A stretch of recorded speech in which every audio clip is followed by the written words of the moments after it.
It's the trio you never asked for, but you got it.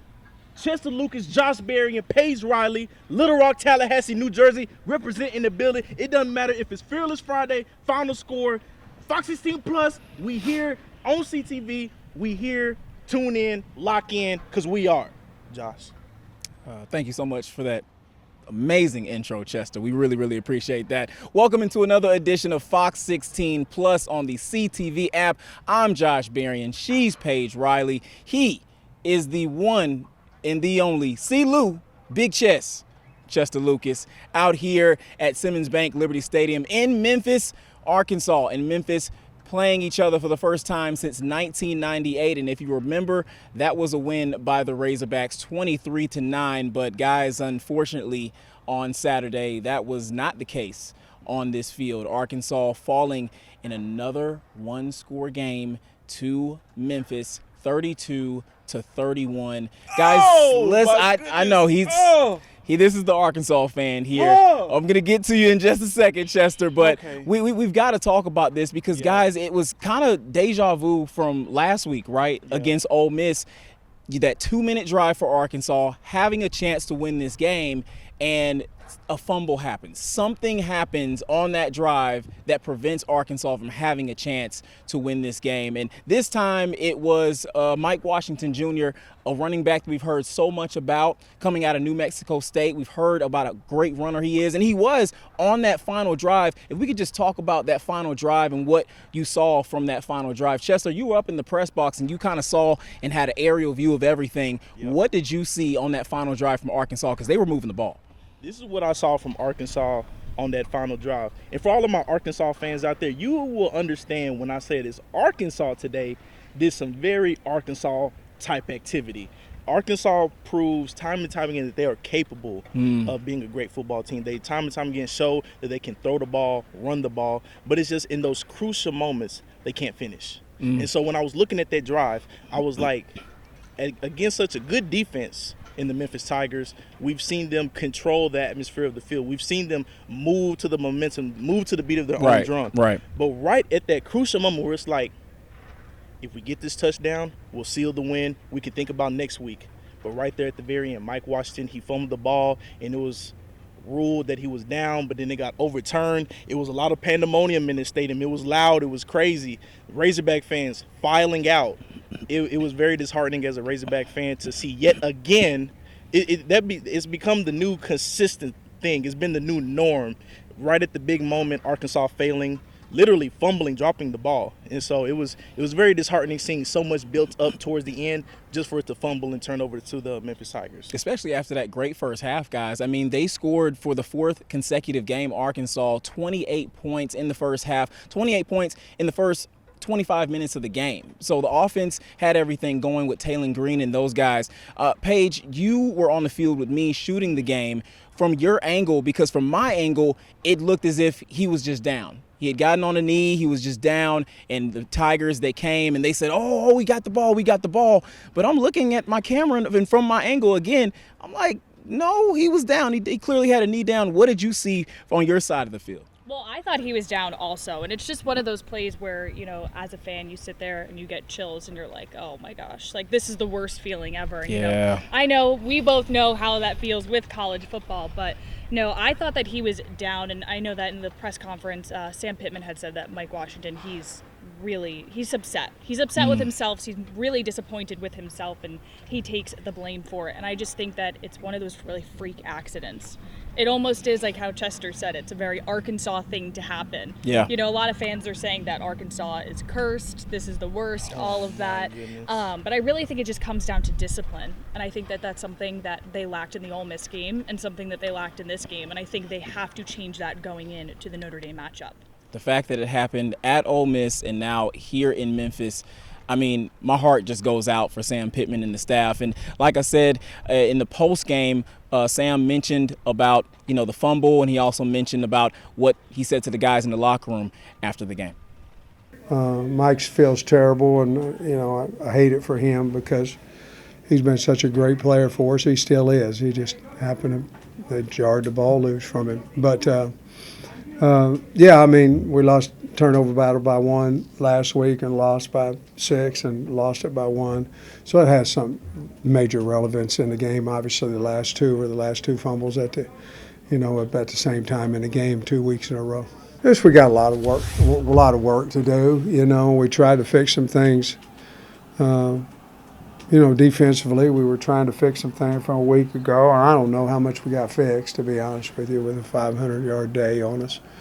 But I told them we got to get to work. The bottom line, you can name 1,000 scenarios on there. We can't let a team go 95 to take the lead on. We just can't, they went by pretty easy. So we have to do a better job there.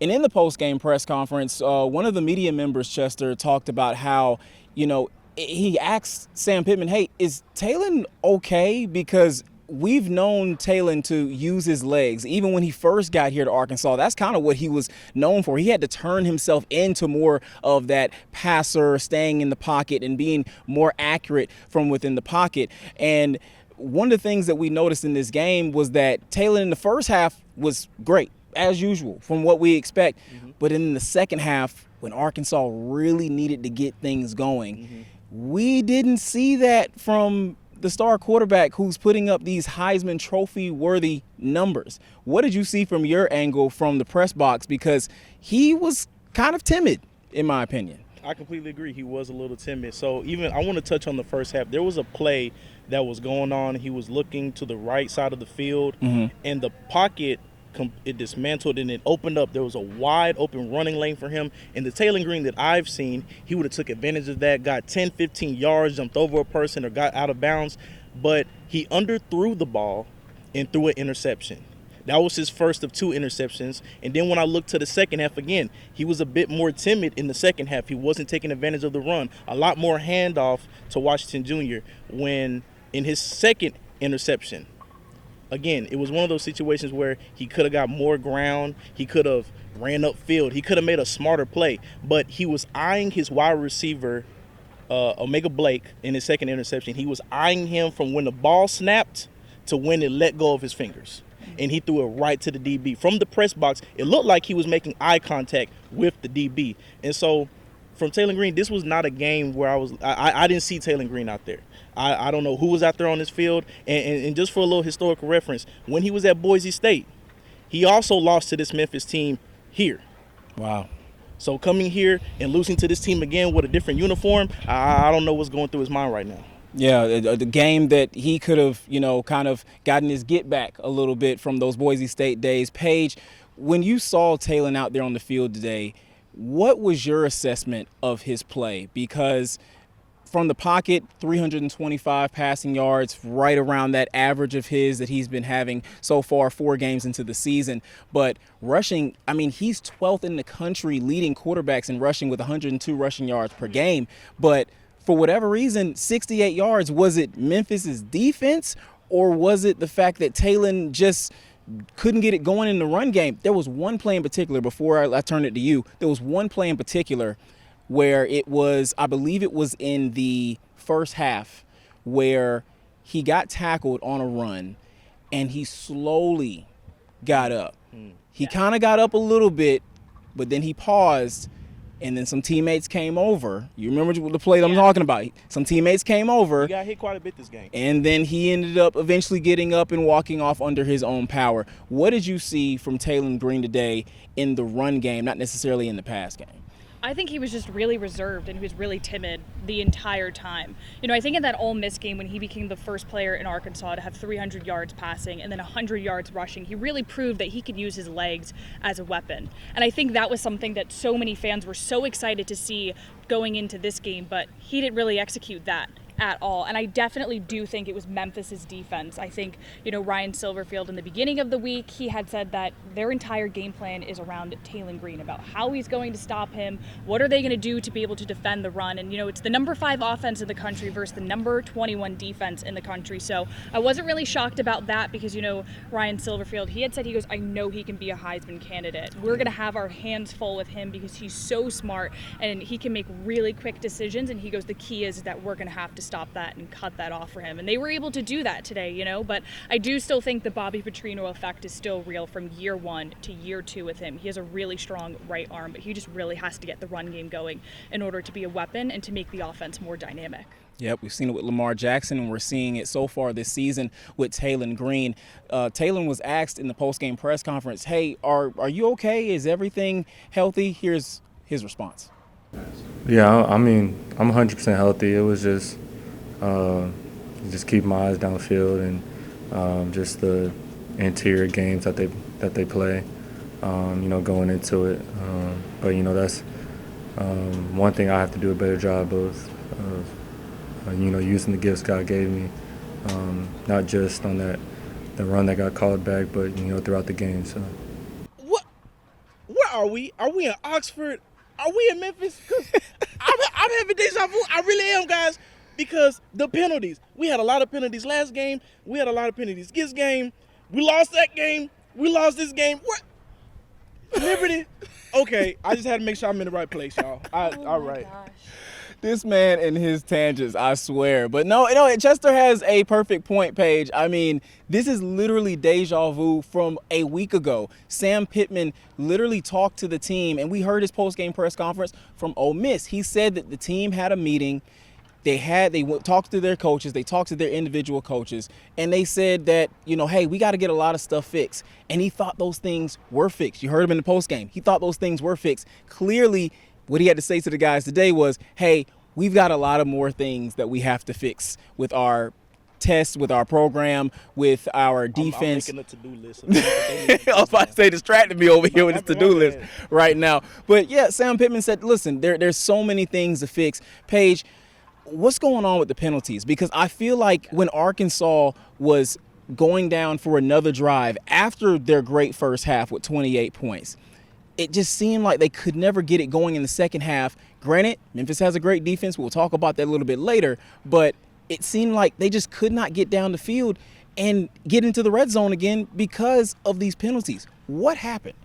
I just think it comes down to the fundamentals. I think tackling was a problem. They were not pushing them to the sideline enough, and that was something that was a huge issue in Ole Miss. And, you know, it's really frustrating when you see a team, they sit there, they talk about it, you know, they say, this is what we have to fix, and then they can't go out and execute it on Saturday. You know, in this game, they went 7 for 55 in penalties, and then at Ole Miss, they went 7 for 68.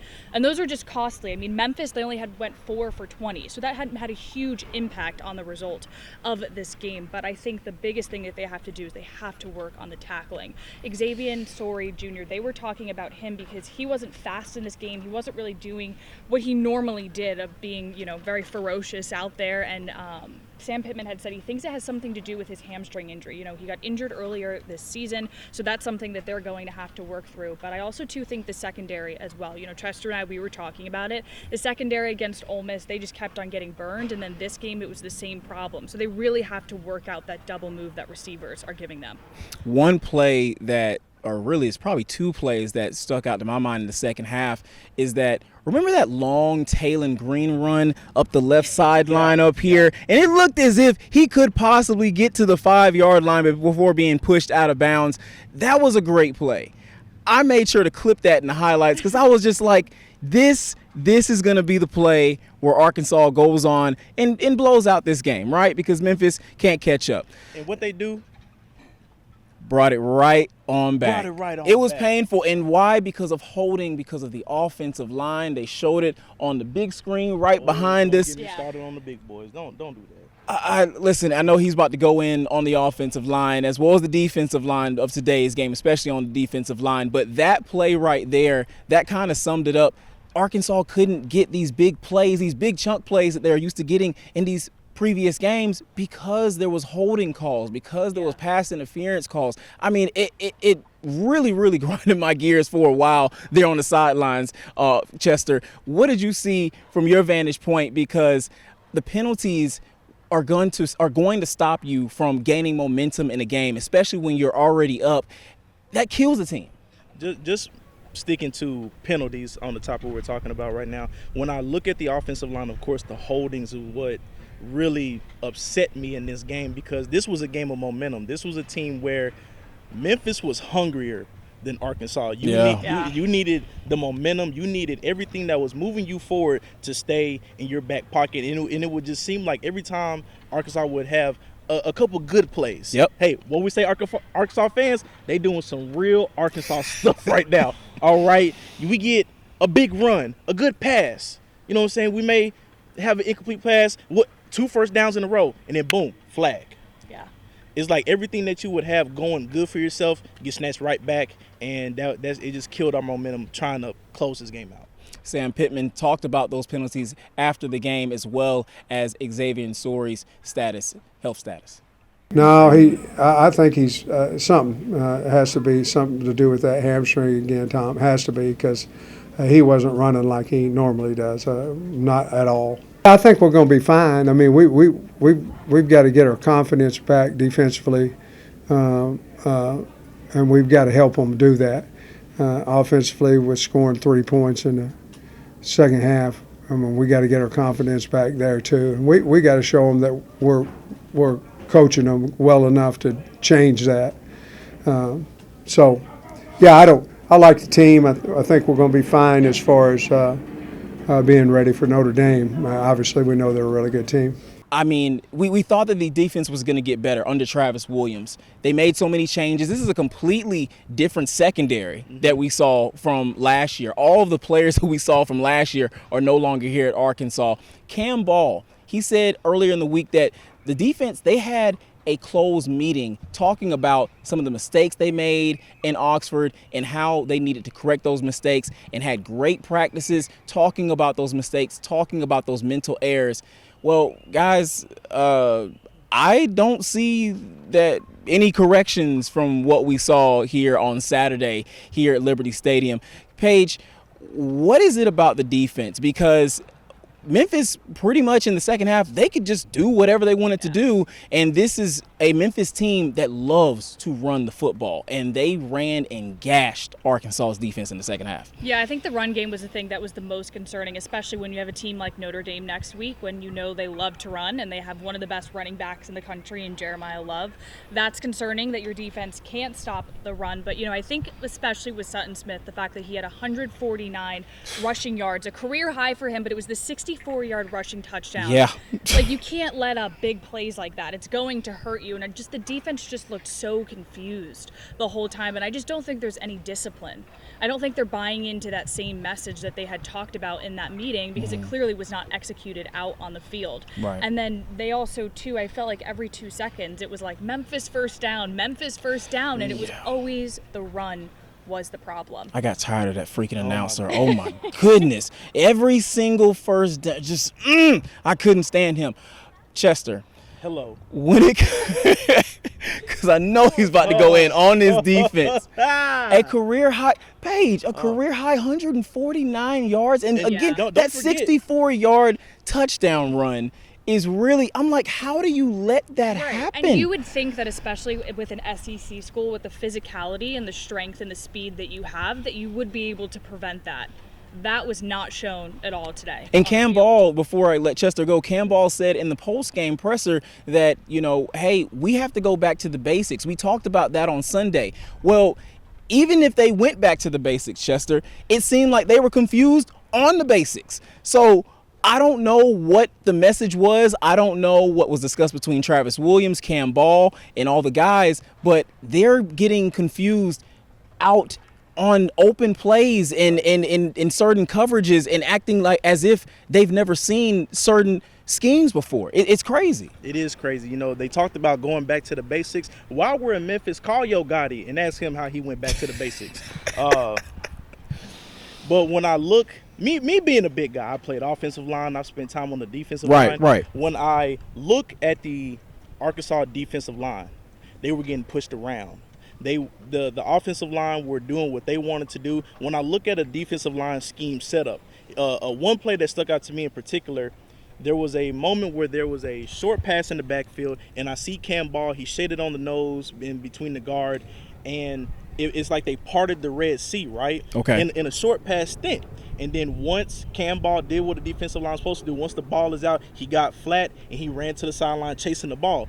what upset me was I saw him dance around, swivel his hips, and then that offensive tackle that was on the outskirts blocked him further towards the sideline and allowed that running back to get an extra 3 or 4 yards. Those are the little things that matter when you're looking at the defensive line. It's good that you're active and you're moving up and down the line of scrimmage, but you can't get pushed out of play. And that's what happened a lot of times with this defensive line, getting pushed out of play, not even in the right coverage. There were times I would see Memphis getting ready to throw the ball, and we have a 3-man front. We got a 3-man front with 5 offensive linemen and an extra tight end. I don't know what the defensive coordinator was thinking in that sense on multiple occasions of things like that happening. But when I looked at the Memphis Tigers offensive scheme and how run dominant they were, we were not prepared for a run dominant team. And it showed up at the front line when it came to short yard situations. There were a lot of times where the defense would step up. There were times where we blitzed correctly, everybody filled the gap. But it was just more often than not where we saw Memphis get those big plays in their scheme that helped them set up the different parts of their offense that allowed them not only to score, but actually keep up in this ball game, because their strong suit is not throwing it. And our strong suit is really not defending the deep ball either. So that annihilated that part in the secondary. But in the part where it mattered, that first 5 to 10 yards, that's where we got crushed in this game. Yeah, and I think one thing I want to see, especially from Cam Ball, is I really want him to see, to step up and be more of a vocal leader and really change the shift in mentality in this defense. Because in that game against Ole Miss, he had 67 snaps, which is really out of character for somebody in his position. But when Sam Pitman, he was asked about that in the post-game presser about, what is your expectation with him? And he was like, we want to keep him on the field as much as possible because he has such an influence over these guys. And we saw that in that post-game press conference. So I think it's really up to him in order to change this mentality of this defense. Well, let's hear from Cam Ball as well as Sam Pitman about the defense on Saturday. We thought we had him bottled up. We held him for a minute, but he just kept moving, and we should have put him on the ground, but he just kept going, and we got too lackadaisical on that specific play, and in tackling in general, I just feel like as a whole we just we try to be too aggressive, not sitting down and breaking down, and we don't have to be overly aggressive on our tackles, so we just have to go back to our fundamentals and our coaching. We're going to transition now into what's coming for the Razorbacks next week. Notre Dame coming in. Now, listen, this isn't your dad's Notre Dame, all right? This isn't even the Notre Dame that competed for a national title. Paige, you follow Notre Dame pretty closely. Yeah. They're struggling so far this year. What are the Hogs going to see next week when Notre Dame comes to Fayetteville? Well, I went to the Little Rock Touchdown Club a couple weeks ago, and that was the one matchup that every single fan said that they were the most excited for. Whether win or lose, obviously they want to get the win. They want to see Tayen Green play really well, but they were just so excited because it's Notre Dame. Marcus Freeman is coming to town, but they have a new quarterback this year with CJ Carr. It's taken him a little bit of time to get adjusted, and they started the season 0-2. Very out of character for Notre Dame, and I know Marcus Freeman, he was really heated and he was really upset about that, but it really starts with Jeremiah Love, their running back. Everybody knows that he is going to be the person that they have to stop on defense. They didn't do well with stopping the run today. They're going to have to do that next week. And there have been some teams like Miami, they made sure that Jeremiah Love, they completely cut off the run for him, and they had to kind of switch their entire game plan. And Notre Dame was not prepared for that at all. But they got the win today over Purdue. They forced 1 fumble, so hopefully things will start to turn around for the Razorbacks next week, and hopefully they'll be able to catch Notre Dame. And I think that's a great place for us to stop our conversation. Everything that needed to be said has been said, and we just hope that the Hogs take everything that we're saying and put it to use next week at home, an 11 a.m. kickoff against Notre Dame. He's Chester Lucas. I'm Josh Berrien. This is Paige Riley. So long, and thank you so much for tuning in to the CTV app, the Fox 16 Sports Plus show.